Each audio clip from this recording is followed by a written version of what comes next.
Task! Howdy, KALASK. Greetings. The rhyme person, correct. So, we're aware that there's an interest in the current collective present for certain inquiries in certain directions. Let's start first and foremost with the idea that the connectivity with the vessel is currently particularly appropriately fine-tuned to your very special day, so to speak, since your last day and your current day of your festivities, or term you're referring to those these days, the various cultures on your planet, right? Of course, there's the consciousness that's being sent out from people to the idea that openness towards certain entities beyond your physical, correct, is particularly enhanced. Therefore, your collective consciousness that is of such a belief or a conviction to some degree, subconsciously or consciously, makes it a lot easier for such a direction to happen. For example, compared to a day that's perhaps mundane, or a day that's centered around perhaps more airy-fairy events, or more an idea perhaps that event that's just centered something very physically, where you're more dealing with your material work, so to speak. Those we are material, if you get what we are saying. Now, before we venture on in this particular direction, a general idea.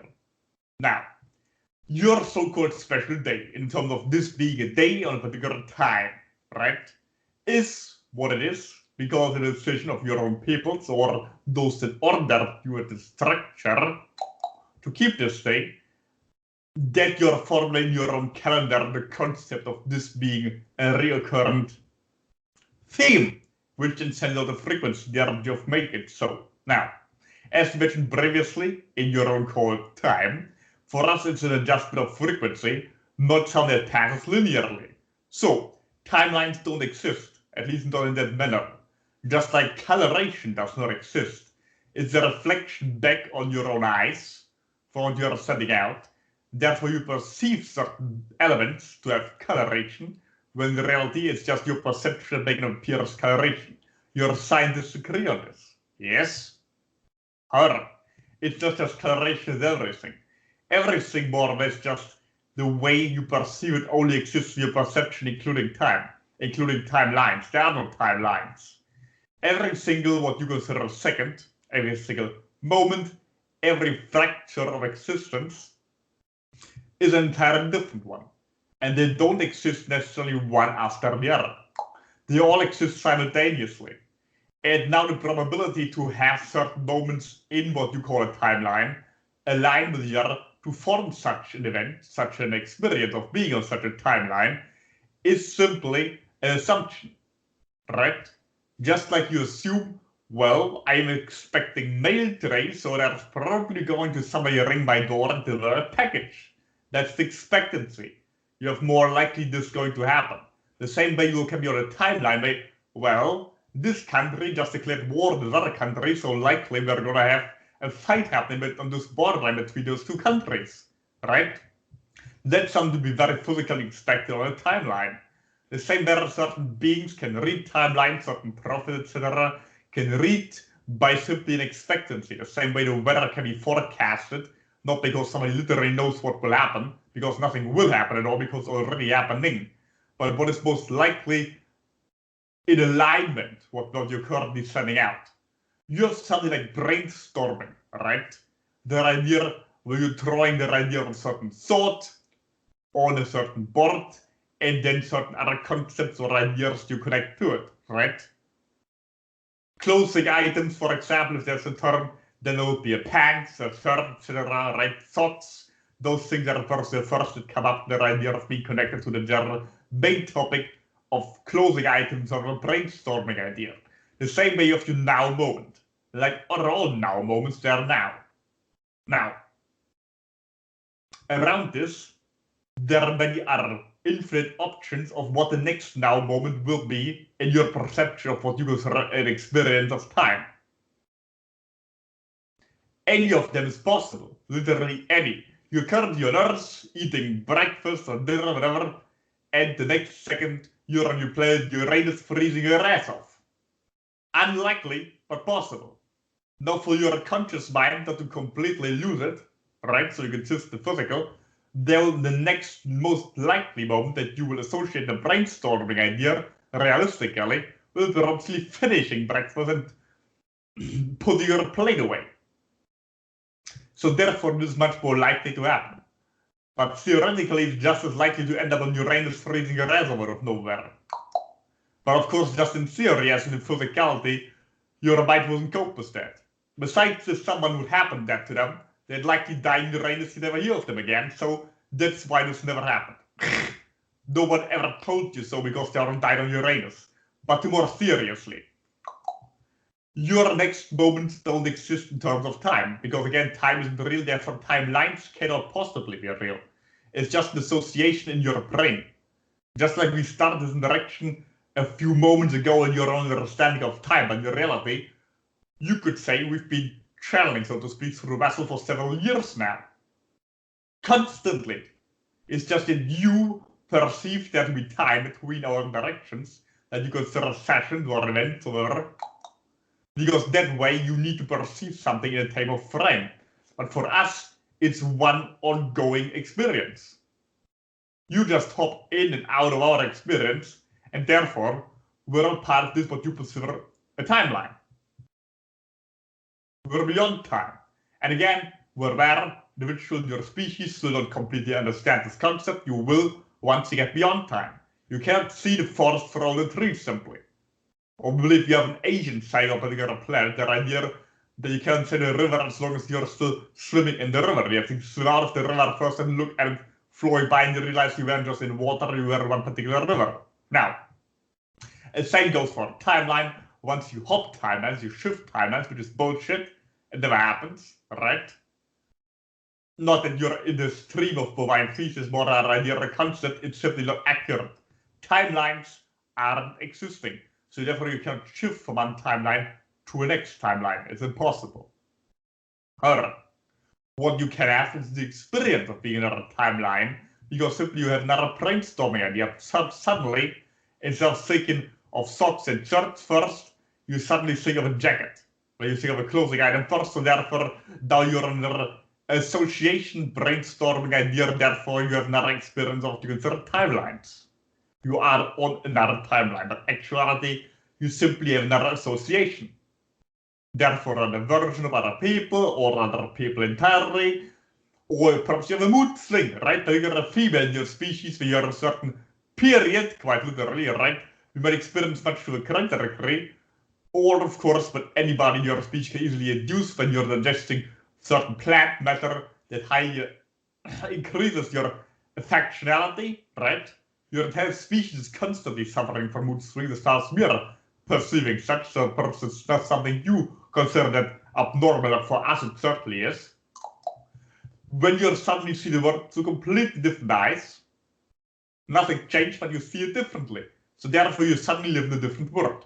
That's perhaps the most akin that we can use in terms of a point of reference that everybody literally can understand, so it's an abstract concept of what a timeline shift would be, right?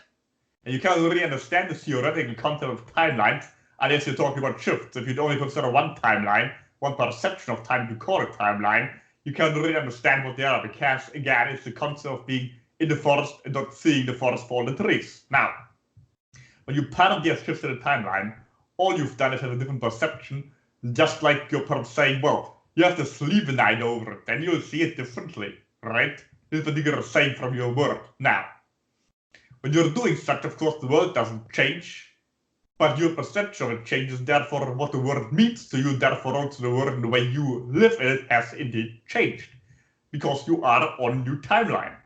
Obviously, again, every single moment is new, so therefore there are no timelines, but that's the way you can perceive it more consciously without going in a psychological frenzy trying to grasp the concepts beyond your current perception.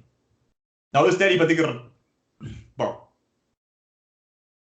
any particular inquiry on this particular topic before we hop on another one?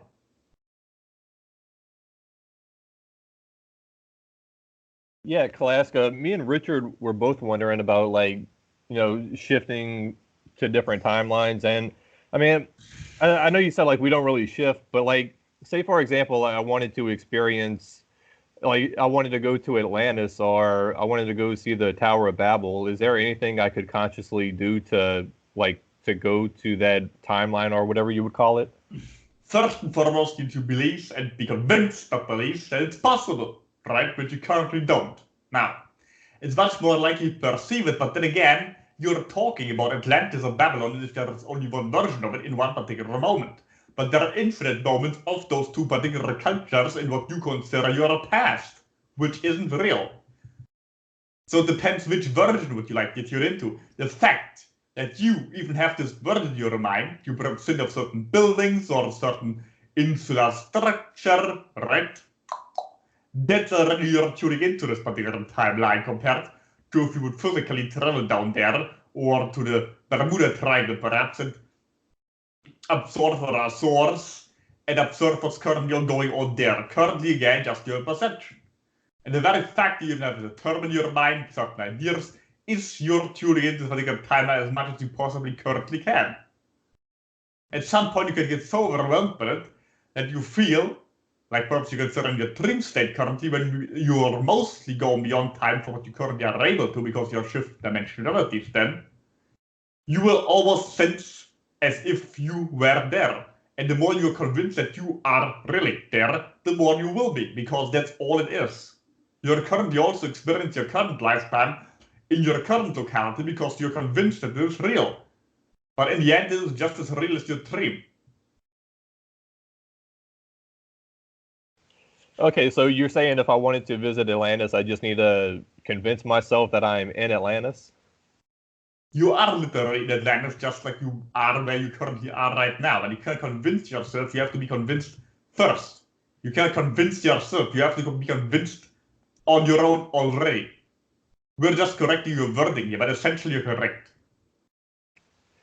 Okay, but is there any I know with the the Bermuda Triangle, it can shift you to another timeline or whatever it's called. So is there a way to for somebody to build some kind of machine to shift somebody to another timeline without them having to be convinced or whatever that they're just shifting? Well, the machine would then just create what you are otherwise doing anyway. So yes, it's very possible that the person constructing the machine using the machine would still have to get in that state, right? There's no workaround, no simple trick. But yes, indeed, there is a certain opening in your Bermuda Triangle where you can shift to a perhaps parallel or higher dimensionality, and from a higher dimensionality, you can choose different timelines once you are there. So yes, if you would travel to the Bermuda Triangle and find the right spot, so to speak, that could happen. But yet you would like not appear in a different timeline, you would appear beyond time and can choose a timeline, but since you're unable to fully comprehend what that entails, you would likely end up somewhere else. Like your Philadelphia project, right? Right. Now, do you are you familiar with the Back to the Future movies? Has David ever seen those? At least one. Where are some concepts from the idea of cars flying, etc. Yes, it's like what you're referring to. Okay, yeah. Well, basically, in the first movie, the main character, he goes back in time and he basically screws his well, he prevents his parents from meeting each other. So that kind of in the year that he's normally from, it prevents him from being born. So it's kind of like the movie starts in 1985. He goes back to 1955, and in 1955 he starts to disappear because it's he screwed up his own existence. Would something like that happen in reality? If I were to go 30 years back in time and prevent my parents from ever meeting each other, would I cease to exist, or would it just be I don't know, would there be different timelines? I don't know. I'll let you explain it. Again, there are no timelines, and there are infinite versions of your parents, an infinite version of what they experience. So you simply can alter your perception of what your current past is. There are a version of your parents that never met and a version that was never born. So you cannot possibly not exist in version you are born. You can just identify with a different version that doesn't exist, but by the timeline that you would choose to be an experience began, you would choose, because timelines are unreal, you choose to identify with a certain timeline where you don't currently are incarnated, which of course would result in you being disincarnated. But still you would be incarnated, just a different version of who you currently are. Okay. Well, that answers my questions. Does anybody else have any questions on this topic?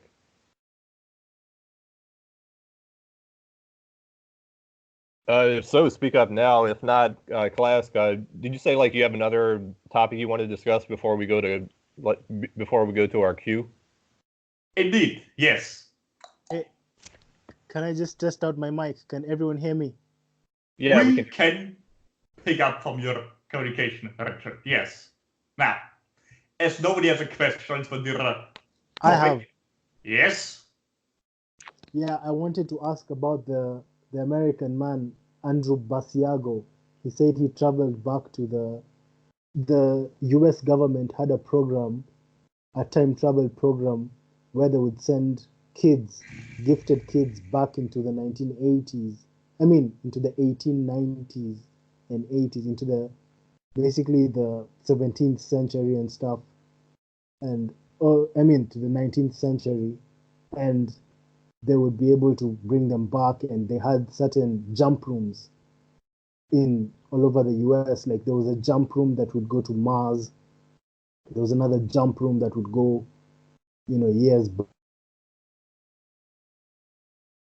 Just if you have any, and this guy is called Andrew Basiago, and he was part of this gifted children's program, secret government program. Do you know anything about that? Well, we're aware. Your government certainly has such projects where you're sending people back and forth. In particular, what you consider experiments. Now, it doesn't necessarily mean that this person arrived in what you consider this particular time frame, but a version that he was able to perceive from his current perception, that's vantage point, that resembled of what he perceived as his particular time frame that he considers the reality of where he is from. Again, this was of course just a version of what he's going to participate in now. This relates back to the Ryan's question earlier, considering its possible machinery in subject matter. Whereby there are similar experiments dating back to this very time of the 19th century and early 20th, particularly with different cultures, including the vessels reached and the Russian Empire at the time, considering the Soviet regime. Different of those concepts are being administered, but again, that's the timeline from which we are speaking currently. Which means the perception, what people are currently connected to this conversation are able to perceive. This is again just one version. There are other versions where time travel has already happened in ancient Rome, for example, right? It doesn't mean that someone traveled back to ancient Rome and changed the history then, because if that happens, it just means that the version where such a time travel can occur. So yes, such events like the Basiago person describes are indeed possible, and such experiments are indeed going on. Doesn't necessarily mean that they experience what they think they're experiencing, but they certainly experience something you would consider paranormal. Which of course not paranormal, it's just the way you describe it usually in your perception, because what you have defined as normal is very limited. Now,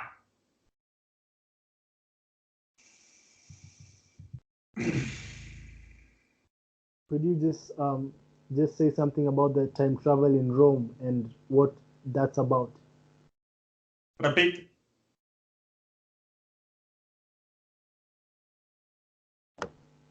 Time travel in Rome, ancient Rome. We were just sharing the possibility of time travel happening in ancient Rome, for example. It could have also happened in ancient Egypt or Atlantis, or the point being that since they're infinite version of all what you consider a possibility of your history, it means there's also different events happening at any point in what you're considering, for example, the perception of Rome or Atlantis or any culture in your perceived past that was a different level. So, for example, also the version of Atlantis never sank. Obviously, that's not the version you consider perhaps your current timeline you're on. But then again, your timeline consists of moments you imagine to be real. Ultimately, the idea of timelines results in the concept that existence is not real. Or rather, existence is the same thing as non-existence. Everything is nothing. Again, your English language fails, or any other language that you're aware of and comprehending acoustically, fails to properly describe those concepts, which is why you likely understand them easily once you go beyond your current dimensionality. Until then, all we can give you is brain fodder to confuse you further, but if that's what you're sharing, here are some more. Now, I finished a particular timeline topic for this particular time.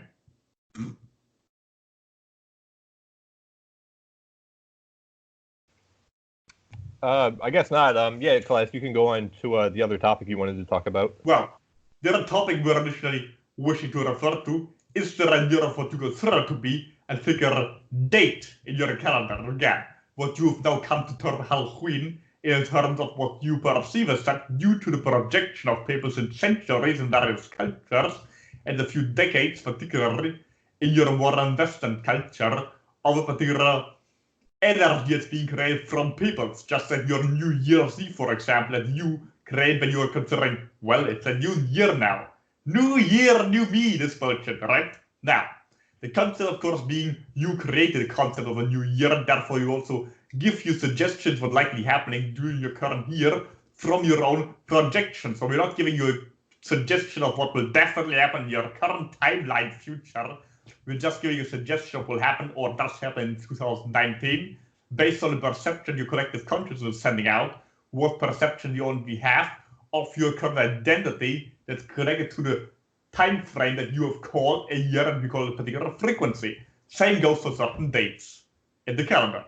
For example, you have come up with this concept that the line is thinner between the words, therefore the connectivity to vessels particular appropriate, perhaps not so much when you tread on side topics such as timelines, but currently when we're on this topic much more smoothly. Now, the idea simply being that there was a battle in the timeline that we currently would perceive to be the most appropriate to your current existence. So the moments that would be considered your history from your own current identity perception as a species. Now, particularly, of course, the Northwestern European region, where the original idea comes from when certain people arrived on the British peninsulas before the later invaders that are coming from the European mainland. Now, there was war between two factions. That was the main reason this particular date is based on. This particular invasion, overpowering. There are two main wars in the colonization, particularly of the Ireland and to a large part also the rest of the British Isles at this particular event. One being the Beltane idea, or some high idea, and some of their own local terms for it, and now your modern term of Halloween. Of course, they are more esoteric, modern interpretation. It was modern, we mean your so-called last 1,000 years. Originally, their idea was simply a very physical commemoration of victory of one faction over the other. Now, there were also certain sacrifices that had later on, also involving rumors what you consider perhaps extraterrestrial species of an animalistic nature, some of them our kind, some of them also others, that you would perhaps consider animal gods at the time, whatever, anthropomorphic, whatever, right? So humanoids, in the sense that you consider us humanoid, the idea of body, arms, torso, 5-star pattern, however, with heads that strongly resemble something that you might consider perhaps more animal-like, but if you are more demonic or devil depictions, hail from those also in this particular region. Now, originally, it was a much more humanoid race that invaded this particular peninsula, from which still the people hail that have a certain genetic lineage, and to some degree is also still present in the vessel, but perhaps more so on the British Isles. Now,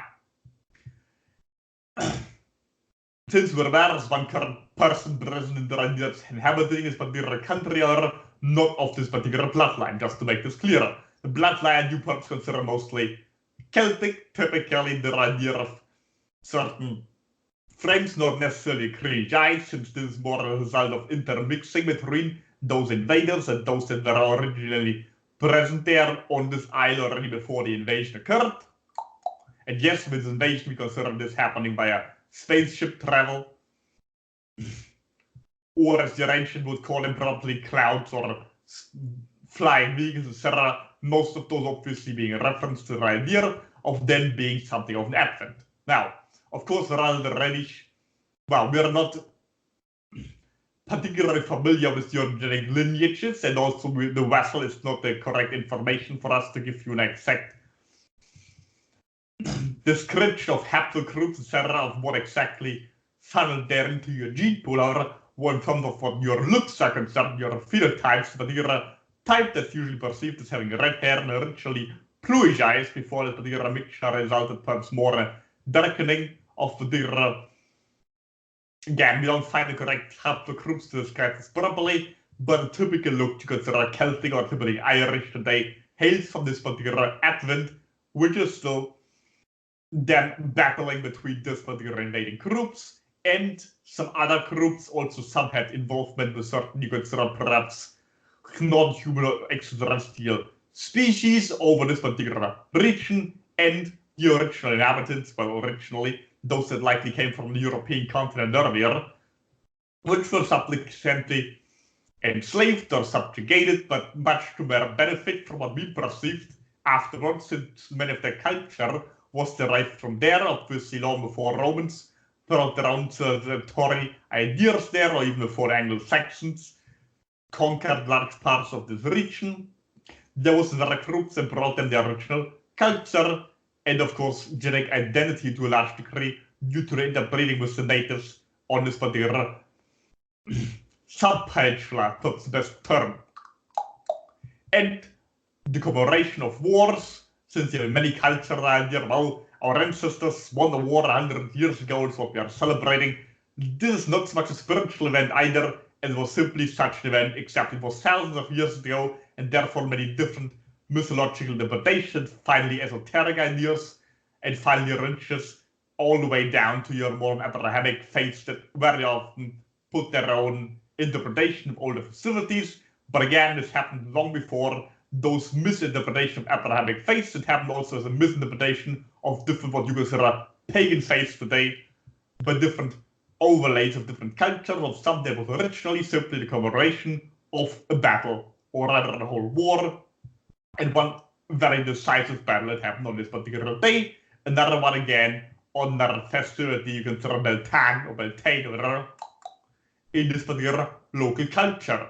Everything else is history. However, what we want to enunciate here clearly is also the idea when you project out certain concepts as your ancestors have done for at least a few hundred years, and the idea of, well, it being an esoteric meaning, there's the sinning of the whale, etc. That then really creates the idea of being something like a sinning of a whale, where since a few decades this idea spread more further to your Western Hemisphere, much more with the idea of much more the dismay of personal religious institutions that are currently established, and of course also more commercialized, etc., and not so much centered around the actual idea of there really being something like a word beyond the veil. But since you send out this perception, that then opens beings such as the vessel for a clearer channel, because it's grounds those ideas more properly, which again refers back to the concept, if you want to experience something, you first need to convinced, I believe convinced, that it's even possible. Whether it's traveling back to Atlantis, or it is communicating with entities such as us beyond the physical. Again, we're not really not physical, we have an identity that's defined by physical form, but you get our another dimensionality, so therefore, in my perception for you species, we are beyond the whale. Now, is there a particular question on this topic before we move to another one yet? Hi, class. This is Zach. I just had a quick question about Halloween. Can you hear me okay? Greetings, Zach. You pick up from your speaking appropriately, yes. Okay, great. I've heard through other channels that Halloween is also associated with the day before the destruction of Atlantis. Can you speak on that at all? For what we're aware of, this happened earlier. It's likely that later, what you said on pagan cultures, there was an overlay of those events, right? Just as we just shared some Abrahamic faiths, overlay their own events over others. For example, the birth of your so-called Jesus person was artificially construed to be around the time of the winter solstice, when in reality it was another particular time, no matter what Jesus you're referring to. Or this obviously also happened in a lot older cultures, since what you consider pagan today is very often a broad term for many different cultures that followed one after the other. Now, since the attack of Atlantis was likely important to this particular culture, it was simply also related to the idea of what happened on the British Isles, particularly Ireland. But then again, Ireland is largely connected to Atlantis, since Atlantis, to some degree, stretched all the way up there, and therefore, likely, those peoples also still had something of a remnant or a memory of this particular event. So it's very possible that there are certain peninsulas that are now sunk, that are part of the larger Atlantean Empire, but again, even those isles were, if you stretch out the Iberian Empire further, just like the Hawaii is part of the United States, for example, right? Or Australia was part of the British Empire for a long time, for example, still part of the Commonwealth, right? Same way, originally, they were part of the larger Atlantean Empire in terms of like being a colony. Now, it is very possible that certain parts of the Atlantean Empire were sunk artificially in this particular war, because again, a battle took place at this particular point in time when there was the final, well, colonization that happened. However, there was already a battle before that, the decisive battle, likely what you currently perceive as 1 year, again, for what you referred to earlier in timelines, so it's just one interpretation. Now, the other one being the tie-line year, when the conquest happened. Now, there was a final battle that finally cemented the rulership over this particular region, and that's why it was being celebrated. And again, it's very likely possible that in this war, an entire island was destroyed. For what we're aware, it's not referring to what you usually refer to in your various cultures as the Great Flood, or there might have still be remnant as it was destroyed in the aftermath of the flood. Okay. But again, cool. the reason it was being celebrated is not because the Atlantic continent in the water, obviously. Not particularly something to be celebrated with this culture, since it was not necessarily hostile to Atlantis, or the idea that this particular species or race, or whatever you want to call it, had victory over natives in this region. And yes, a large group of people were killed off in the process, and some of them might have been located on another peninsula, which then sank. Okay, thank you for that clarification, KALASK. Very well. Third topic, or any more inquiries on this particular one?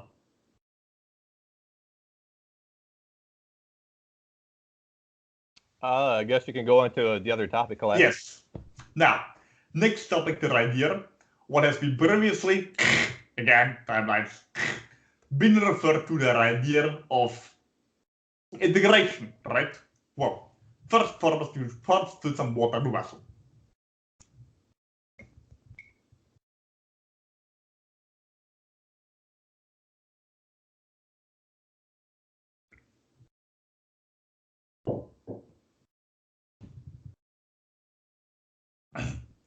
Yes, now, the idea, your perception of integration is perhaps not what we originally suggested. Now, many individuals in your species have apparently misconstrued the topic, the idea, well, the reptilians or other celestial species are all going to come together, join hands, dance around the male pole, to refer back to about that idea, and everybody is going to get along perfectly well, everything is going to be integrated.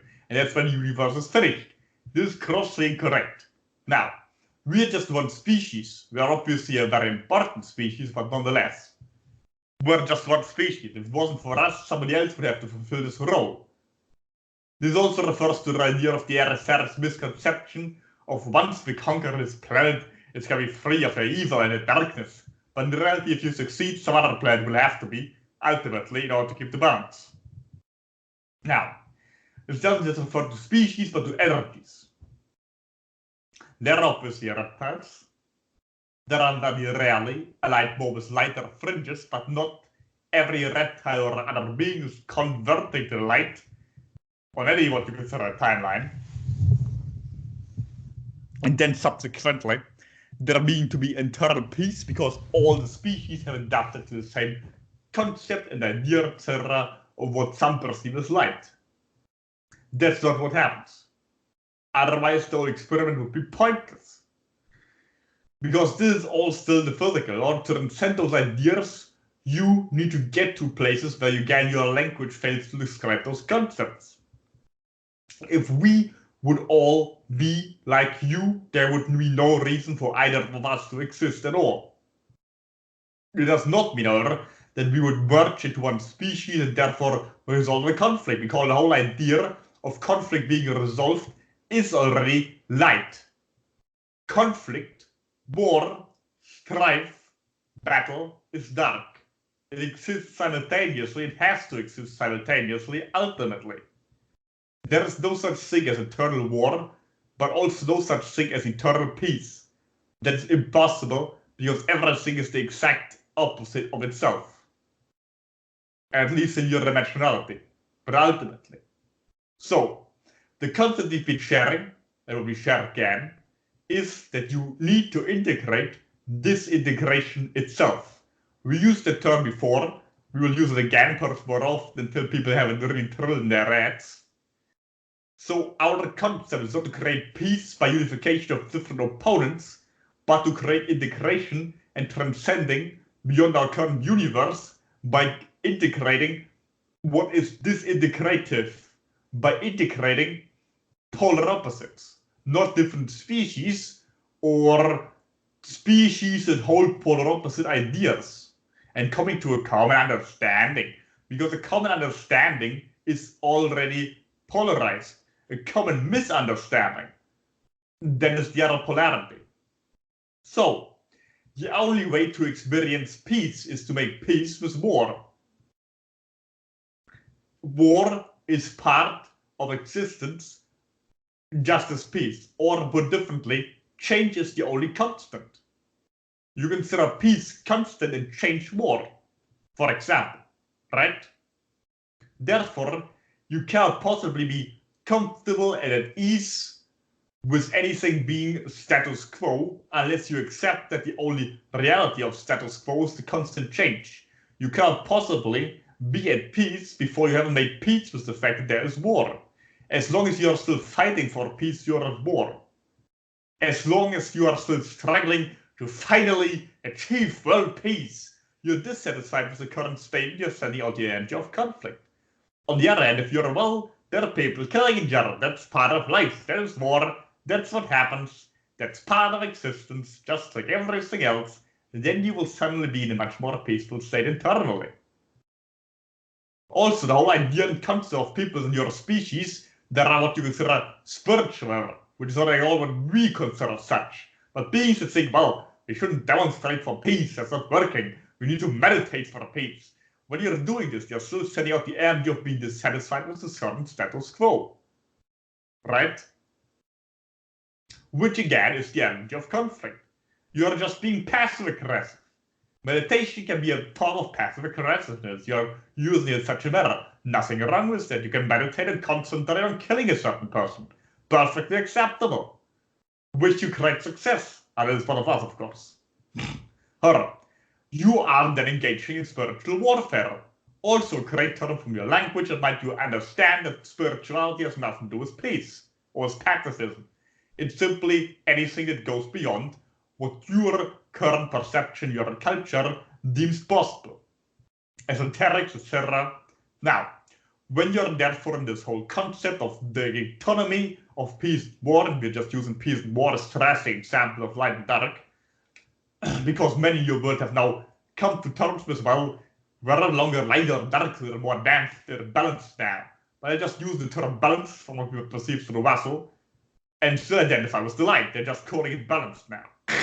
which is obviously what we're referring to, but then again, your English language fails to describe these concepts, so therefore you feel you need to come to different terms, same as a timeline concept, to express the same idea with different words, to get you out of the funk of identifying with a certain word and still filling it with the same energy instead of moving away from it energetically.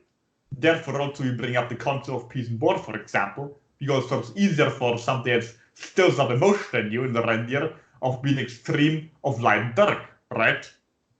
Therefore, as long as you still want one of those sides to succeed, even by integrating both different sides and having a common understanding, you still identify with a lighter side because you want to have a common understanding compared to a common misunderstanding.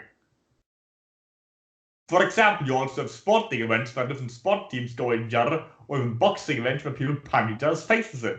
It's also part of their culture, right? And you can of course say, well, it doesn't really matter about those people who of those is winning. It's perfectly fine, they should all come together and be peaceful with each other. But then again, you're still taking the point of, well, we shouldn't fight, those events should be illegal. Obviously, you are then engaged with the whole concept, in conflict with the whole concept of there being such events in the first place. On the other hand, if you're sitting in the audience, yes, great, those people are fighting, punch you in the face. Now, this idea, of course, being more conflicting if you want one side to win rather than the other. But everywhere in the room is still agreeing that the fight going on is great. They're just disagreeing who should win.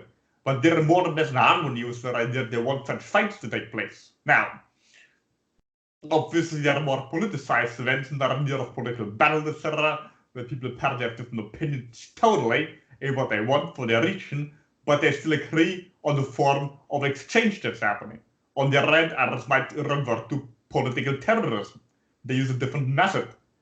Also for different reasons, with different goals, but nonetheless, they're all the same frequency of committing political terrorism for whatever reason.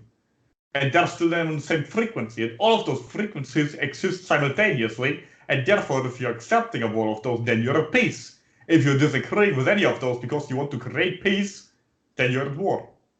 Again, every word in your language is a contradiction and oxymoron.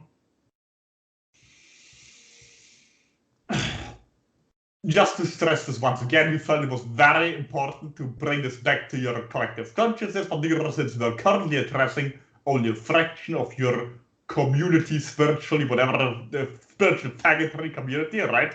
Perhaps a fraction that's less in this particular alignment of what we have termed such, RFR, whatever. And that is perhaps more able to integrate those concepts through misintegration, or rather to readjust their own perception of what your esoteric, spiritual evolution is all about from our perception. Again, if you want to have a more peaceful reference, then remind yourself the saying that change is the only constant. Change, for example, in this case, being darkness, constant being light, or the other way around, it doesn't really matter. You can only move beyond the constant of light and dark once you fully accept and embrace and use both of them. Don't accept darkness as a viable option you're not choosing. You need to choose it in order to integrate it. And that includes integrating disintegration. Again, your language fails grossly. But perhaps there's something one of your current present Harris monkey species wish to inquire on this particular topic while we still some water in the vessel.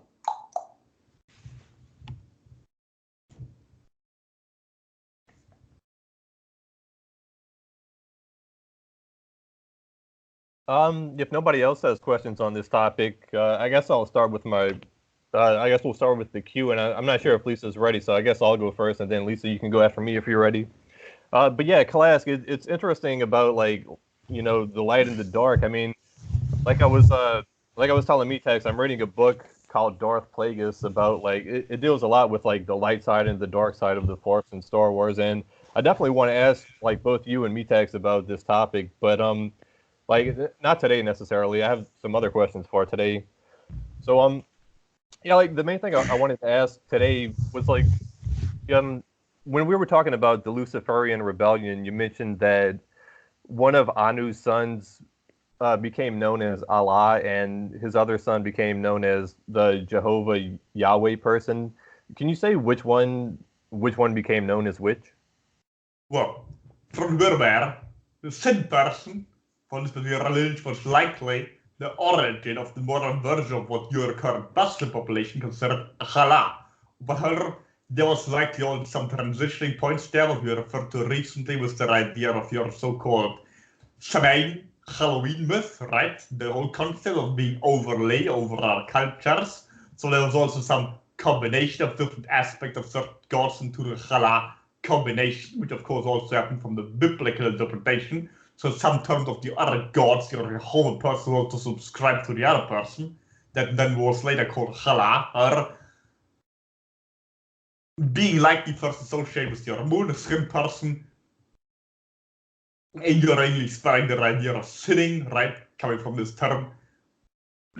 Not literally, but the idea, the spelling of the word, right? This being that the deity to which this was later attributed, had a Jehovah person likely being to some degree from the Enlil person. However, there was also some attributes of the Eki person associated with it. Again, your Abrahamic faith, like older pagan festivities, have been changed, and therefore certain aspect of one individual was combined with aspects to another individual and projected onto them. Same, of course, again with your Jesus person, since there wasn't only one, but later on it becomes one personal interpretation. But likely Enlil and Sin were the originators or the same people, which were still being worshipped by those later Abrahamic groups that made up their own religion based on this particular gods, but then attributed certain attributes of other gods to them as well. The same, by the way, happened to our beloved Marduk. Who was this Sin person that became known as Allah? Was that the same person as Enlil? No, that was likely somebody in the lineage of this person. Again, we are just using words from the Sumerian mythology, since in your so-called ancient asteroid field, this is the most popular.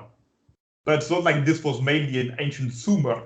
This happened in various cultures. It's like your records from ancient Sumer is likely were preserved because they weren't completely annihilated in other cultures and were destroyed by missionaries.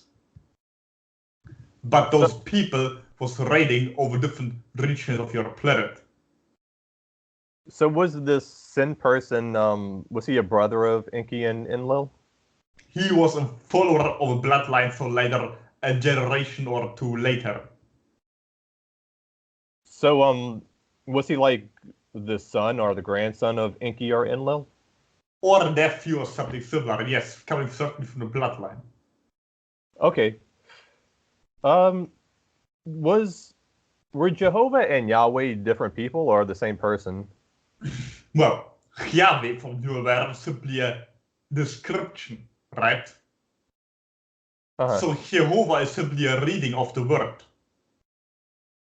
Well, Okay. your Aramaic language, you might not be aware of, has no vowels, right? Yeah. Vocals. So therefore, you can put different vowels in there, which was later constructed by reinterpretations and translations in spoken word, correct? Uh-huh. So it's just a literal formulation of the Yahweh term. It could also be called Jehovah or Yahovah or Yehovah or Yehovu, right? Okay. So the correct term would be Yahweh. Okay. And so, last question about this Sin person. How do you spell his name? Is it just S-I-N? Yes. Okay. All right. On another topic, real quick. So like during the 2016 election here in the United States, there was like a British spy who he put together like a dossier in which he claimed that Russia had a lot of dirt on Donald Trump, and one of the things that Russia had on him was that, like, apparently in 2013, well, allegedly in 2013, Donald Trump went to Moscow, and like Putin sent some prostitutes to Trump's hotel room, and basically he was secretly videotaped having sex with the prostitutes, and like allegedly like the prostitutes even urinated on him, which like Trump of course denies, but anyway, it's like a big joke here. You know, people make fun of Trump saying, "Oh, there's a pee-pee tape of him." Do you know if Putin and Russia really have a pee-pee tape of Donald Trump? it's not like you're observing all your private channels of communication of your secret services, etc. It's correct that there is a certain connection between those two individuals. However, there's obviously much more dirt on him from a certain other individual that since has been suicided, so to speak, right? On your very own country. So they have much more incriminating what you consider perhaps evidence on this your particular so-called president than anybody in Russia does. Do you mean Jeffrey Epstein that was suicided? Well, yes, that was the individual who was suicided. However, there were other individuals also in the presence of this person, which are much more powerful, much more similar position. However, they likely are now in possession of anything incriminating, not just on your so-called president, but also several other of your presidential candidates. Now, of course, such interactions between political arenas happen all the time. Of course, infiltration happens in politics, blackmail happens in politics. Yes, there's obviously meddling in politics of other countries, and yes, China and Russia are new players, obviously, from what you're perceiving. We don't care much about your inner human politics, right? We're only reptilian politics, but especially when it comes to Belarus, not like we are supporting any party or any country, or those are interesting quarrels as far as we are concerned, like an anthill that's having their own quarrels going on for whatever reason we're observing from the outside. So therefore, we have no interest in those minute details, but obviously general concepts can perceive is what the United States and Europe has been doing for the longest time by meddling in other countries' affairs. It's now more to the extent that Russia and China are finally figuring out how to do this as well. Now, we're not referring to any particular event, but this is happening more often than not, but mainly in Africa and to some degree in Europe. It's just for the first time likely the United States has this happening to themselves as well. Now, of course, it depends what you consider the United States, because it's really a united country. It comprises of many different cultures and peoples with their own interests that are fighting each other, and some are much more powerful than others, and those that are much more powerful likely, of course, have a much more greater say and possibility to manipulate certain events and also get dirt on other people. Obviously, the more richer people in your particular country have the most power by far, and not as you commonly like to refer to your peoples or the people's power, which is obviously nonsense. It's usually your so-called richer people that are in charge, and of course they also instigate against each other. This again obviously also happens occasionally internationally, like in this case.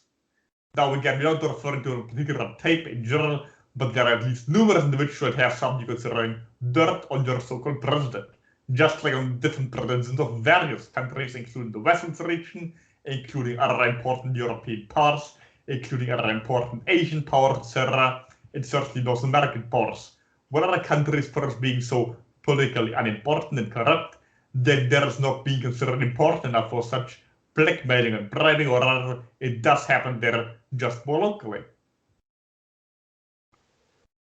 Okay, just now when you were mentioning like the president, the leader of Germany, like, did you mean there's dirt on the leader of Germany, or the leader of Germany has dirt on Donald Trump? The former, not just the so-called leader of Germany. Again, we want to infringe on the West's own will, since it doesn't like us referring to its current country location with this term for its own reason. We don't care, but in general, perhaps more realistically, the leader of your so-called European Union currently, right? Now, obviously, European Union is not currently being ruled by this particular person. It's being ruled by European Bank, not by the European Senate, or whatever you wish to term it. Just like the United States is not run from Washington, D.C., it's run from the Wall Street. Obviously, it's no secret. It's not much different in other parts of your world, just more open, for example, Russia or China, and its own governmental structure. So the corruption there is more obvious. In the West is, of course, more aware of corruption somewhere else than among its own ranks, or I would just to admit rather to it happening somewhere else. But obviously, in a more perhaps communist system, it happens more along party lines, while in a more capitalist system, it happens more along monetary lines. But the content is the same. And blackmail, bribery, etc. Okay, interesting. Well, I'm out of time, so strength and honor, KALASK. And Lisa, are you ready to speak? straight door to Ryan. Lisa. Yes. Yes, Okay. I'm here. Thank you. All right. Thanks. Talk to you later, KALASK. Greetings, Lisa. Greetings, KALASK. Greetings. It's good to be here with you. Indeed. Yes.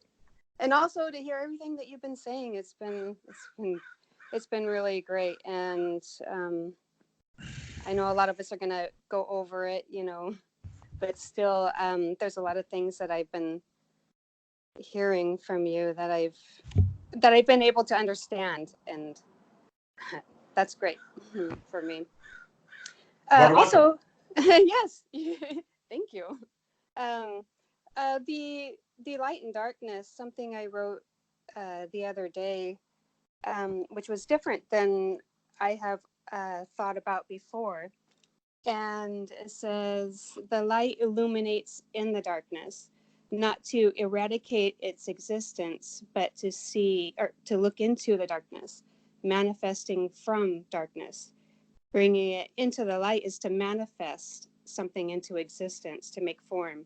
So we need darkness to create from. Correct. And yeah,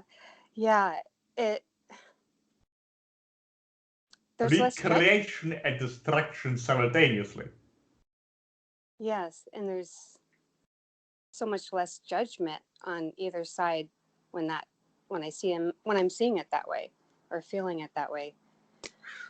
And that's something that I feel like you've been saying, so go ahead. Well, judgment is present, just like there is acceptance, right? Yes. Because judgment, again, is dark. So, again, that's where your English language or its limits come into play. Okay. You can judge both sides, and you can accept both sides. But by accepting darkness, obviously, you're accepting judgment. And by judging judgment, right, you're in judgment. So, ironically, again, we are not suggesting you replace your words with other words, but replace concepts with other concepts, or rather integrate different concepts. Ultimately, you don't have to stand between light and dark, exactly the middle point, be neither light nor dark, be gray, because literally the so-called shadow gray beings, right, have approached this topic.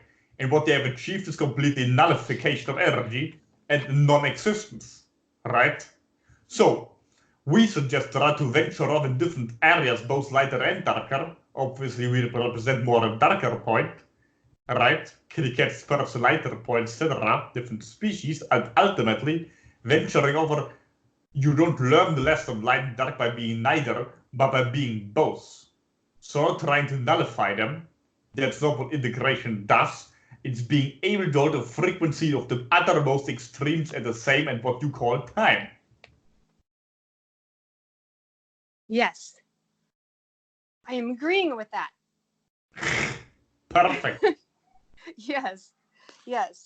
And it's actually, it's been difficult. Great. But Strife.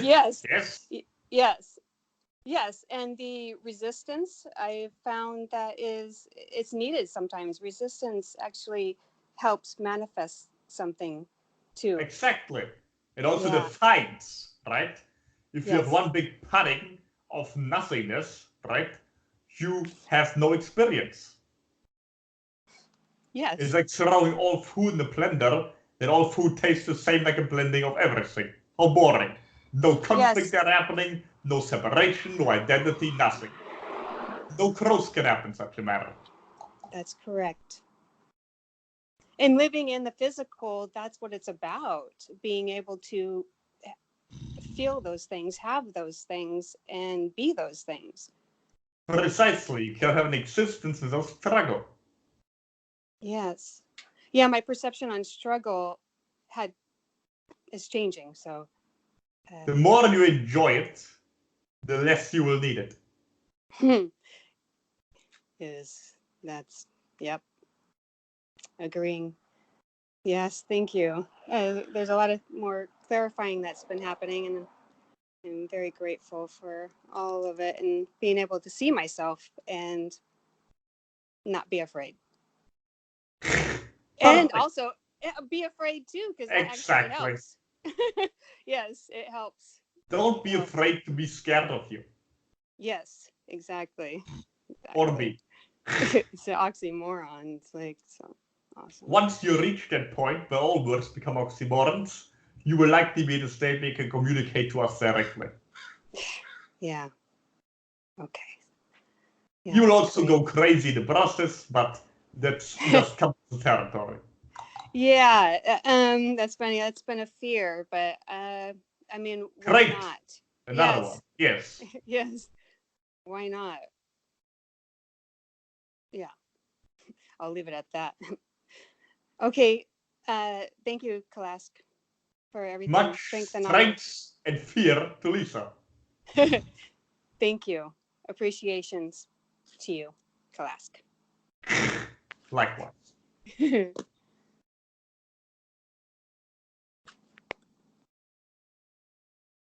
Strength and honor, KALASK. Strength nor richer. Yeah, I wanted to just go quickly through my questions. My first one is about the Tesla coil. Yes, speak up. My first one is about the Tesla coil. Yes. And what it is and how does it work. You know, I understand it's a free energy device, but what's the science behind it? And yeah, that's what I'm asking. That's my first question. Yes. Are you considering how this particular device would function? Yes. Yes, it's simply transmitting what you consider, for example, electricity without a necessity to use something like a wire. Therefore, it's projecting electrical charge by what you could perhaps consider something like magnetism from one point to another. We don't have the technicalities in the vessel's mind to describe it with a proper physical physicist terms, right? But of course, we have a general concept of what such a very primitive device would entail. It's not that much different from what you've come up with, the idea of sending energy via wires, which is also makes it easier controllable. Of course, the judgment being it's safer because you can send it from one end to the other more clearly without traveling through the ether, so to speak, and the possibility of being distracted, but in reality, obviously, also financial interest in the idea, because if it was distributed in such a way, it was not as easily be controlled and fractured, again, also referring again to the idea of lighter and darker here, right? Darkness again also being down to definition, separation, etc., right? In this term, it's easier controllable of where you send energy, in this case electricity, from one spot to the other via such a wire system compared to sending it through the ether, more like your radio wave frequencies, right? It's not as easy to control who listens to a radio station that you're sending out. You could distribute electricity in the same manner like your radio station is distributing frequency. For example, or your mobile net, your mobile phone net, right?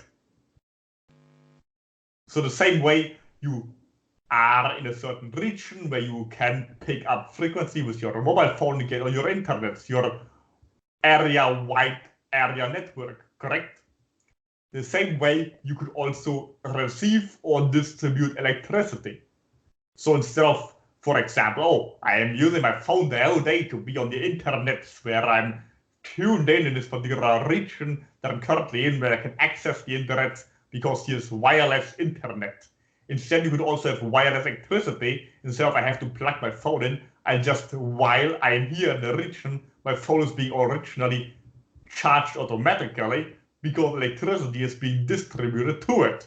Of course, we want to interfere to a large degree with the bodily function. In the way the Tesla person imagined it, there would likely have to be some more administering of it, but your military has done so quite sufficiently in many regards, just not being used in such a manner in an economic sector for the reason previously mentioned, for it not being as easily distributable and controllable. But that's obviously currently the trend in your world, that power is being shifted away from your so-called Illuminati to the so-called AI. Now, we don't judge it for better or worse, but just describe that's what's happening in your current time frame that you perceive as a line that's currently going on. But again, that's just what we're referring currently from your frequency and where you are headed if you're remaining in this particular frequency that you currently are in. Okay. I have more questions about that, but I'll just move on to the next one. I wanted to ask about LSD and a certain scientist. First of all, I've done it. It's fantastic. A certain scientist described it as fitting into the brain like a puzzle piece into a puzzle. Albert Hoffman, and said it makes human beings be the way they were supposed to act. It's like we become our full selves with it. I just wanted to describe what is it and what led Albert Hoffman to discover it, because it's such a unique thing, and like it's just so fantastic. Like, how did it come about? Who created it? I'm just so curious about it because I'm extremely fascinated with it.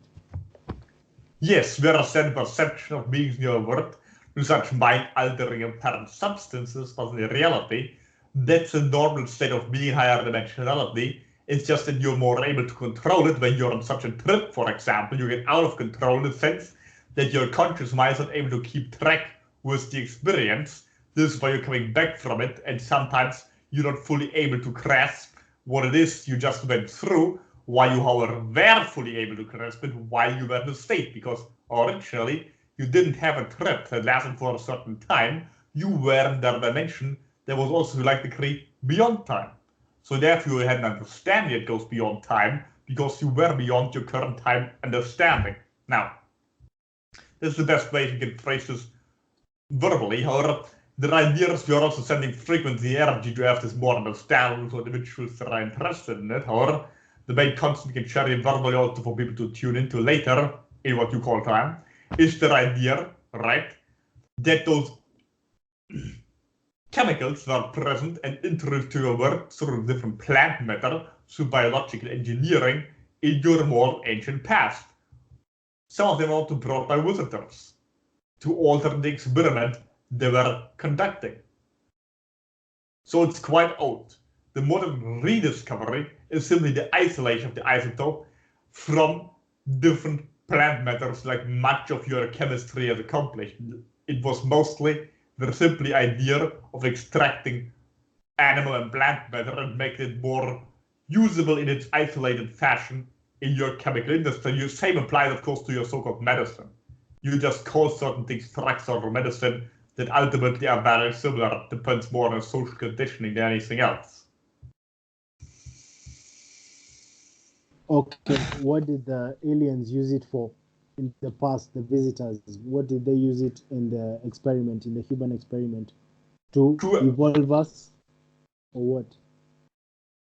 To, on the contrary, advance certain beings to a certain level of consciousness for some period that you call a time frame, right?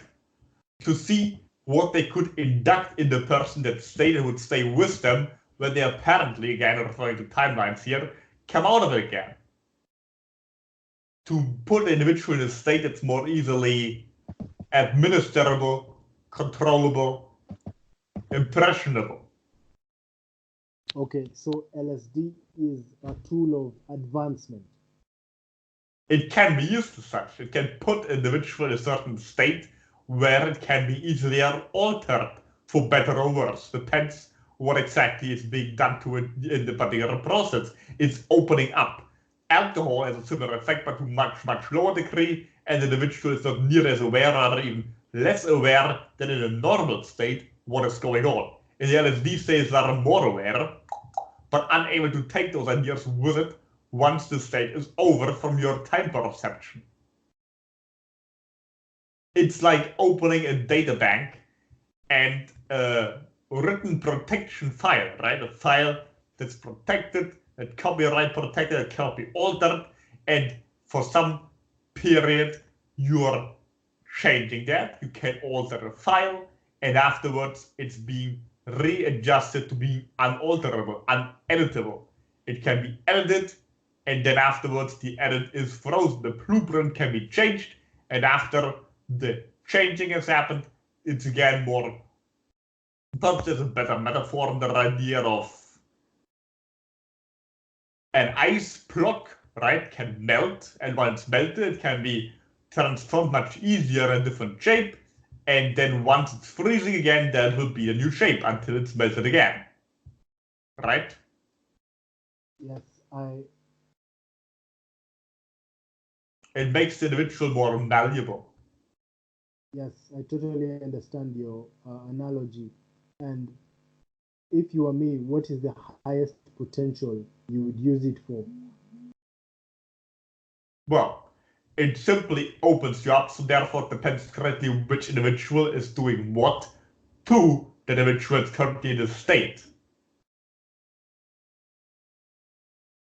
The highest potential, of course, would be to stay in the state, but be with your conscious mind advanced enough to be able to handle the state, but there's a fail-safe mechanism that you cannot stay in the state for longer than you can handle it. Either you would physically die and then therefore be in such a state permanently, or as long as you're just on the state under such an artificially created circumstance, you will return. But that of course also only refers to your time frame interaction, because you could literally get stuck on an LSD trip and constantly be on LSD, right? This would just then happen to your version of you that's then constantly on a time frame understanding that is in such a state. Or unless your conscious mind is catching up with it, you would not be able to handle it properly. At least not somebody like who is permanently in the higher dimensionality and has worked his her way up there, or rather transformed itself to a state where they're able to handle such frequencies. Okay, I think I'll work my way up there. Hey yeah, Richard, I'm gonna go. Yeah, I was just gonna let you know that your time was up. All right, KALASK, strength and honor. Thank you. Strength and understanding direction. Hello again, KALASK. Thanks again. I just want to reiterate my gratitude for how you guys have helped me when it comes to setting boundaries. It really has transformed my life, because for so long I feel like I just got walked over by everyone, but now I feel not necessarily fearless, but a lot more empowered. So I just want to share my gratitude for that. And then for my question, just if you could just briefly provide a message from Swank, that'd be great. And I want to leave enough time as possible for everyone else, so you can just say something brief if you can connect to their energy. Well, first and foremost, also appreciation to Zach from the whole idea. It's something we agree with both them and us and other members of the Empire, even spirit beings like Markle or Vortex, to create beneficiality or whatever of darkness in this context, right? The idea, again, before we come into the idea of communicating time frame reality-wise with something like do a session or interaction such a matter, we converse also with other beings and something, especially like general topics that are being conveyed, and obviously it's also something we are in alignment with them on this particular topic. Again, there's the great benefit. When in your spiritual faggotry community consider it to be a great achievement to get spiritually fucked in the ass, so to speak. We obviously don't. Now, the value of darkness is not self-destruction or pure horror, like my some perceive it in the mortal case, that are benefiting themselves greatly by destroying everything but also hampering themselves. We consider ourselves to be more balanced in the state, or obviously still much more to the darker degree of the spectrum, like some perhaps similar to us, more or less, also with the Vortex group. Now, frequency-wise, we're on a similar page, otherwise we wouldn't be conversing in such a manner. And obviously there's also a link up with you in particular in this case, so it's not just us who gave you the general teaching, but we very much appreciate the sentiment, or there's also the guiding along in certain situations when you would be in a space where you could be walked over, so to speak, right? Where there is emotional or spiritual or whatever you want to call it backup happening from this grouping to your particular identity that you reached out to. But obviously only because you are open to such a perception, Obviously, you can call that in you're in a situation where you're in one way or the other conflict with another individual. It is always advisable. Ultimately, of course, you need to come up with the right balance for yourself. Again, we don't advise people to be completely in the middle point between light and dark either, but to use both extremes however you see it fitting. And when it comes to the ability to set boundaries, perhaps a little different expression, wording, but that's also a version of conflict, strife, and an embracing of struggle, right? That's necessary to help set healthy boundaries. If you refuse darkness, struggle, and conflict, you can't have a boundary. Right, absolutely. And so the message from Swamp, you're just saying that they're assisting me in the same regards, just as far as setting boundaries. Not just a message that they are doing that, but also an invitation for you to call upon their energy if you wish in certain situations. Okay, awesome. Obviously, you can do the same with us, but yes. Great. All right, thank you, KALASK. Strength and honor. Strength or stress, to say.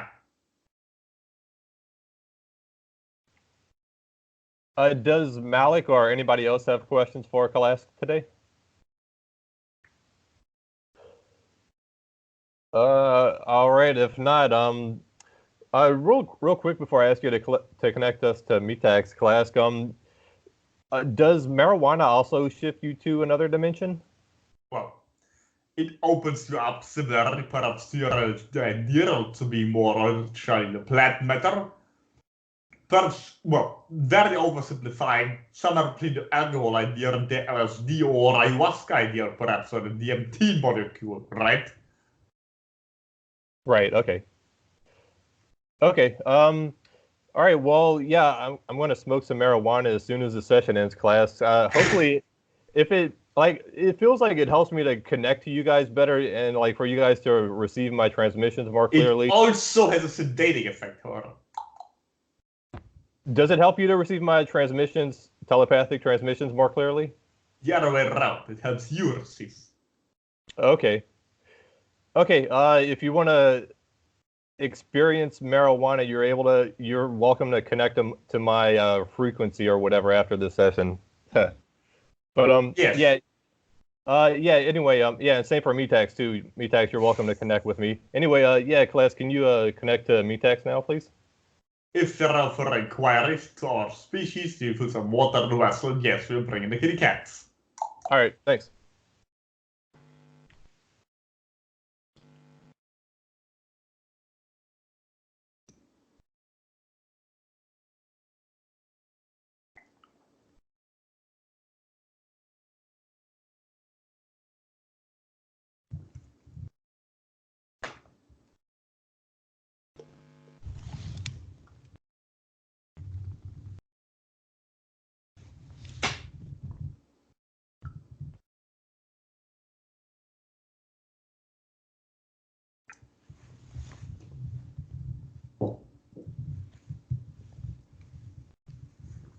Warm.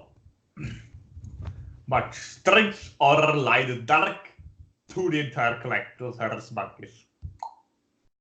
All right, much appreciation from the Hairless Monkey Collective, KALASK. Talk to you next month. Thanks.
Task!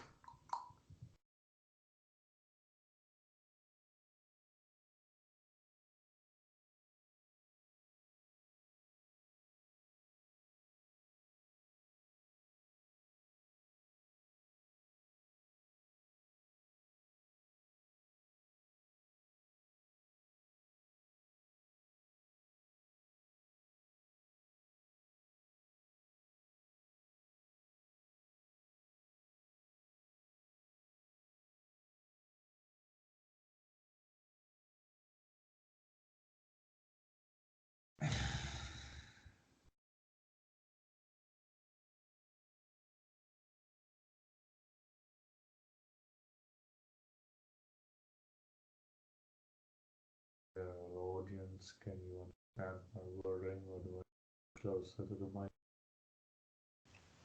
Hey, Metax, I can hear you. Yeah, you're a little bit low, so yeah, maybe you can lean a little bit closer to the microphone, or simply speak up a little bit. Yes, I can. Yeah, that's a lot better. Anyway, yeah. So yeah, hello, Metax, welcome. Yeah, Tran is first. So Tran, if you're ready, you can go ahead. Hi, Metax. Greetings, Tran.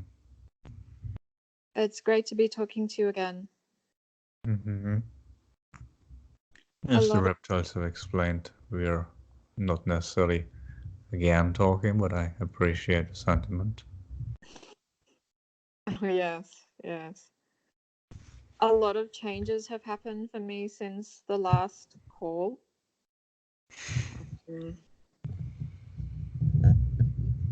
I've had some big changes in terms of major beings in my life. So the little cat that I have recently added to my family, she is no longer with me now, and it was very upsetting that this happened. I have been reflecting a lot about why this has happened, and there are many suggestions that my friends have come up with and that I have come up with, but ultimately I think it comes down to a reminder to be more self-loving to my younger aspects. But this has been quite a blow. I was wondering if you had any words for me, and also any information about how she's doing now. First and foremost, I can appreciate and agree with your sentiment of your interpretation of the meaning. It can have many meanings, but there's definitely one that I approve of. I'm also aware of David from a similar situation in his younger years and to the stress that it can be causing. However, from our perception out here, everything happens for a reason, and transitioning in such a manner is certainly a part of life. And as reptiles have also shared earlier, it's part of the struggle and conflict, it's part of existence just as much. And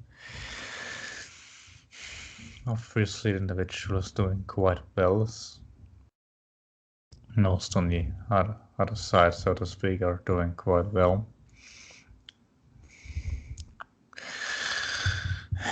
First and foremost, I would greatly encourage you to open up your heart again, which is close to a certain degree since the experience that you have described. And it's quite possible for you to connect to an individual telepathically or interact with another individual at a similar frequency. I'm not suggesting to physically replace the individual at all.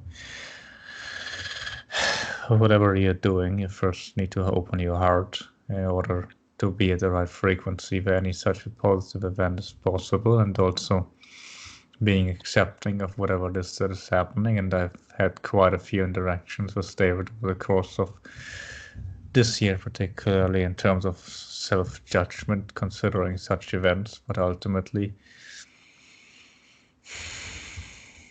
beings make decisions to come in and out. It's much more an emotional lesson than there is intellectual understanding. It's not so much you need to understand exactly why this individual has passed from your life in the manner. There's more emotional understanding in terms of connecting two aspects of yourself that are in grief. See it as an opportunity perhaps, but again, I don't want to make light or intellectualize this concept. There's nothing wrong with feeling the pain, but be loving to the aspects of yourself that are in pain. That's the best way I can phrase it.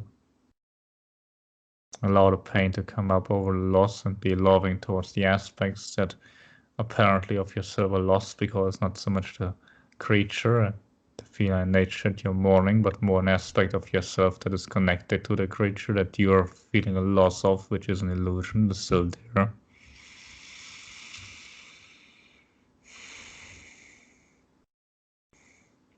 An aspect of yourself that you've split off. I'm of course aware of the concept you have termed inner child from your psychological angle, but of course it's a psychological concept. It's of course something that your psychology has termed such to make your conscious mind have an easy understanding.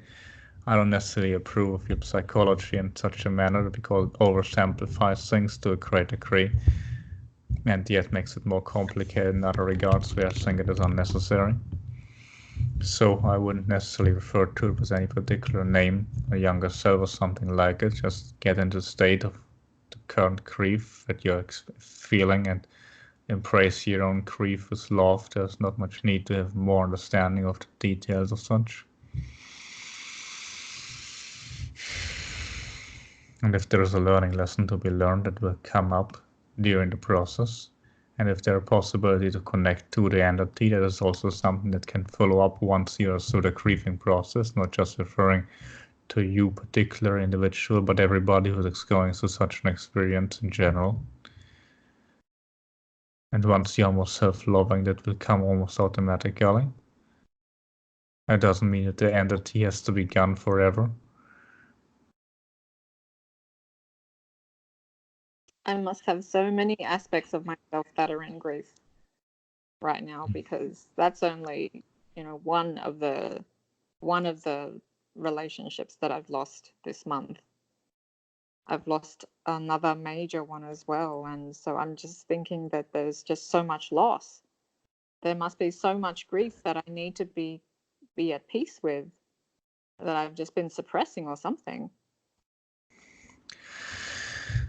It's not just you, many people at the current time frame in reality are going through similar processes. And again, the attempt to understand intellectually is perhaps futile, at least from your current incarnated egoic perspective. So just allowing the grief to come up, which of course can manifest itself to different experiences individually, also one experience or different aspects can experience themselves in one event, vice versa. It's not necessarily one event being symbolic of one particular aspect of yourself. You don't need to differentiate yourself those aspects either. It is the same as if you're having a bad day and you knock your foot on the kitchen table and then you're in more negative energy and you burn yourself in the shower, you walk out the door, you run into somebody and then you crash your car, and it just keeps going like that. So mostly I would say as an invitation to open up your heart and embrace those aspects of yourself, and then you will hold the process of necessity to being an apparent downward spiral.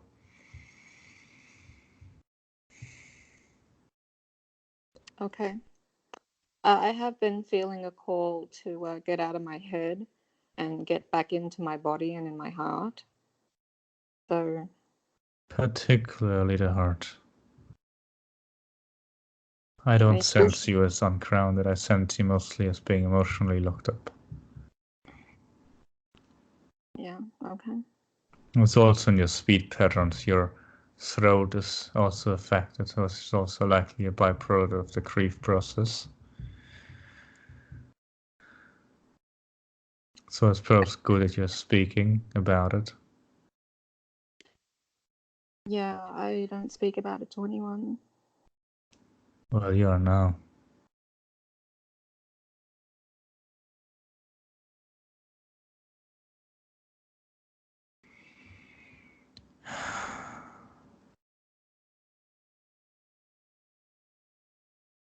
Okay, I will.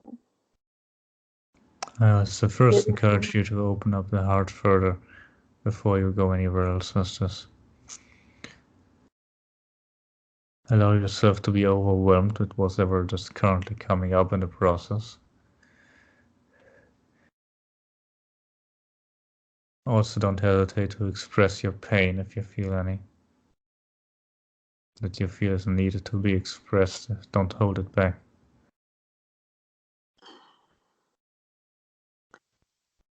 Metax, if everybody expressed their pain all the time, none of us would ever get anything done. What exactly would need to be done?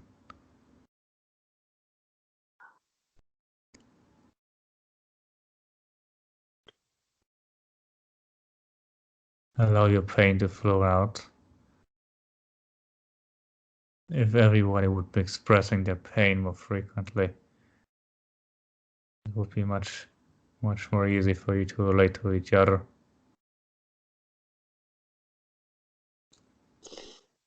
Yeah, point taken.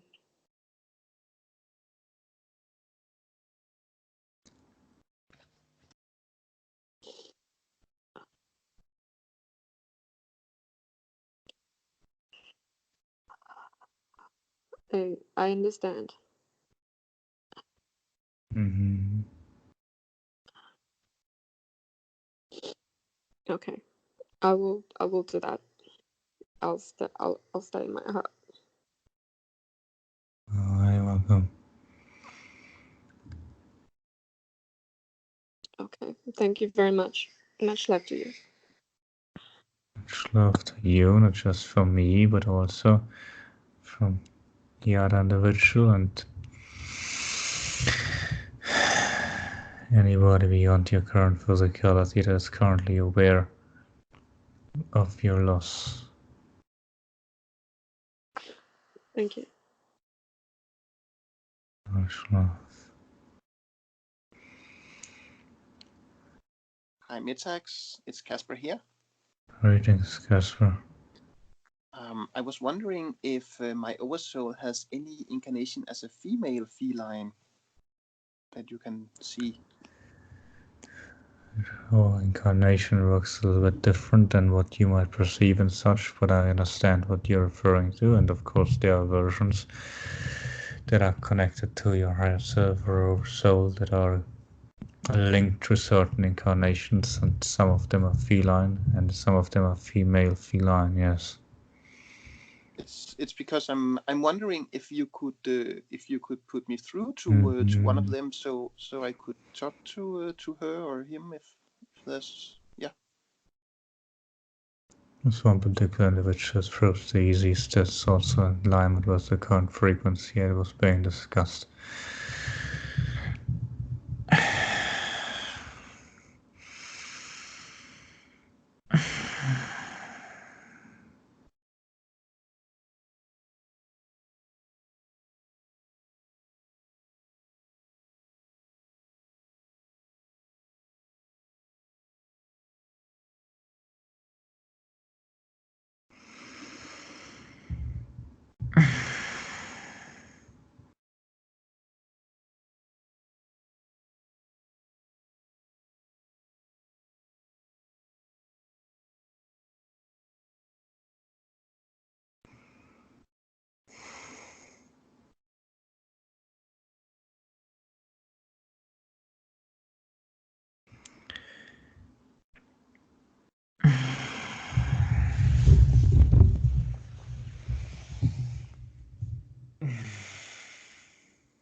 Yeah. Hello, I'm Casper. Who am I talking to? Let's say Sihal. What did you call yourself? Sihal. For our current interaction, Sihal, if you wish. But remember, we all are just using labels in terms on our world as far as we relate to beings in your world. Yes. Thank you very much for connecting to me.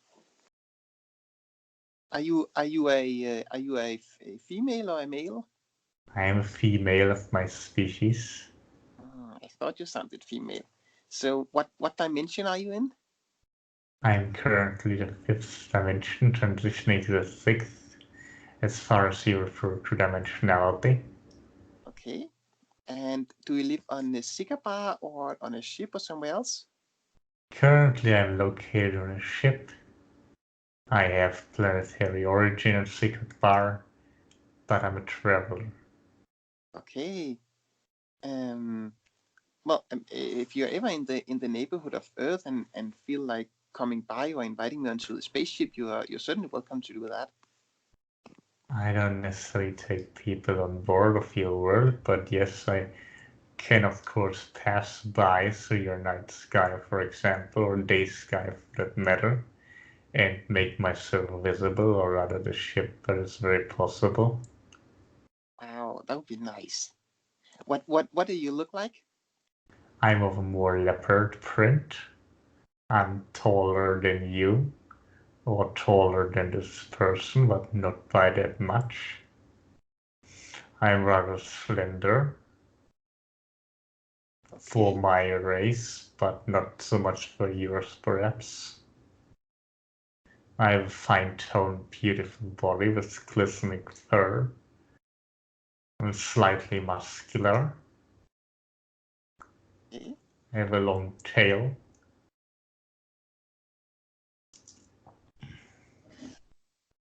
I'm wondering, are all the high developed felines, do they all have faces like lions or tigers or leopards, or are some of you also having faces like cats, like domestic cats we have here on Earth? Well, I would not call domestic cats leopards. Also, yes, what you might call such faces of a more such a nature, those are not necessarily related to us, however, they are distinct, but they're still larger family groupings, different race, however, they are those that are perhaps most similar to your wild cat, for example, your so-called Norwegian wild cat. There are some with similar features that would remind you of such. Remember, most species on your world are somewhat distant seedings from those out there. However, some of them have been altered on your world, so they have changed since then. It would not literally look like a human with the head of a cat, but it would strongly remind you of such. Okay. I'm wondering if you would like to be channeled through me sometime, like talking to me directly without the use of a David vessel. Would that be possible, and would you be interested in that? It's easy to start with writing, but I would certainly be interested if you're able to take it to such a degree, yes. Okay. And is there anything you would need me to do, or would suggest me to do to be better able to do that? Be more integrative of your own current incarnation. And what does that mean? I'm be more grounded. You seem to be alright currently, but when you are getting excited about such an idea, you get slightly ungrounded because you lose the touch with your current physical life, and you need to have it in order to do what I'm currently doing through this person. Especially if you want to bring something through. In order to bring it through to your physical world, you need to be in your physical world. That should be understandable, I hope. Yes, yes. And I'm wondering, would you also be able to help me to manifest like better health and happiness and connectedness to other people? Certainly, but it also requires you to open your heart further. Okay. Can you read what my pre-birth intention for this current human incarnation is? You'll be something like a healer. It does not mean you have a certain laid out blueprint you need to follow word by word, but more the idea that was something from what I perceive right now, from what you are referring to as pre-incarnation, that you set yourself out to do, but this can of course happen in numerous different fashions. What most in your words set out before they do what you call incarnation. they represent a certain energy and a certain concept more so than a particular profession or a dating style or a living style and other things you use to identify yourself with after the fact, so to speak. Okay. And is there anything you see like is the subject or I think yes the subject for my when you say personal development, if so to speak, what my personal lesson is?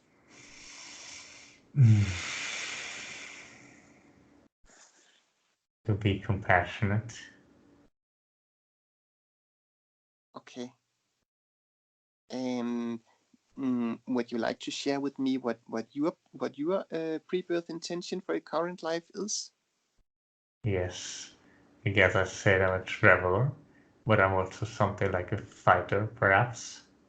I provide a backup to certain groups as we are still somewhat more on a physical identity than the being that of a similar frequency of a different dimensional connectivity that Metax persons brought me through. So I'm perhaps something like a fighter, but not necessarily in the sense that I engage to hand-to-hand combat by transport troops and other groupings for colonization project. And I see something like perhaps a Valkyrie is that a term I'm finding in this person's mind for something. Female fighter, but again, it's not so much about direct combat, more about colonization that I'm excited about. Okay. You said that it was the colonization you were mostly interested about. Is that right? Correct? Yes, furthering something like an settlement, spreading of our culture, also perhaps widening a feline margin, and I bring people their colonists and also secure their presence to make sure there's no interference. And if there is, that needs to be fought off. Okay. How old are you? If you could like say for instance in percentage of your lifespan. I know time works different.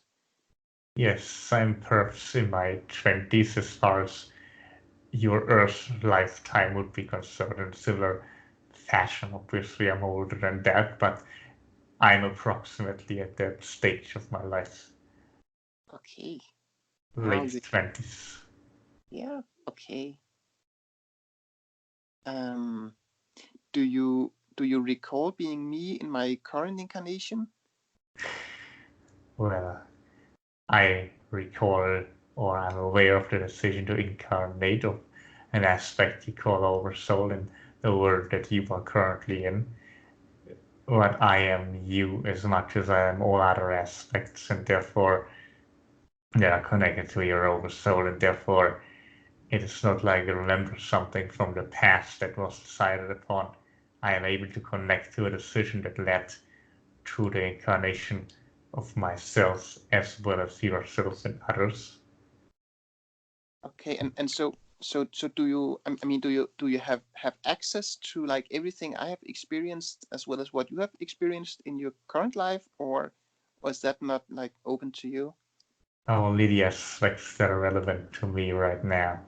Everything else is likely to be confusing, just like vice versa. Okay. Wow. You know, I think my time is up, but it was really wonderful to speak to you, and I know that one of the others would also like to speak to you, so I would let her come through, and just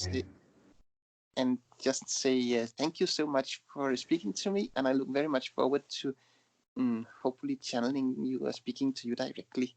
Much love. Much love and collaboration. Bye for now. Bye.